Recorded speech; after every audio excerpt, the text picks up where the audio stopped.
you haven't been to the class before, then welcome and welcome back to everyone else. So St. Patrick's Day, you can hear the music in the background probably, but this is just a kind of a time right before the official start of spring.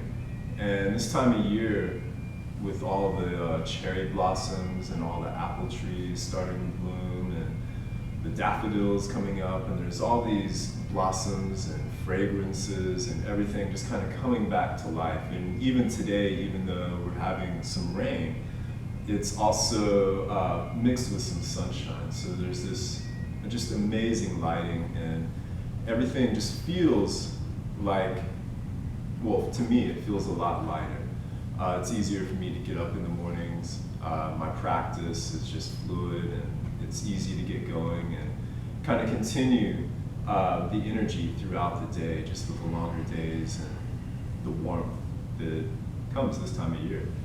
But with that, just thinking about flowers and blossoming and blooming, there's these stages that flowers go through. It starts with just a little bud that comes out and pops out, and it's closed, but it's colorful and beautiful in its own way. And then as it matures, it starts to open up, and it's kind of a tighter bud, but it's starting to open to a flower.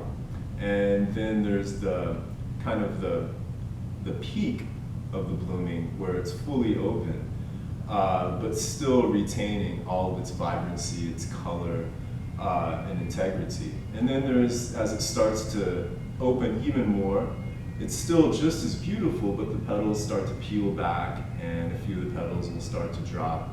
But then, the whole process of the flower blooming, of course, the point is to make seeds. And then from the seeds fall to the ground, and a new plant can spring up from that.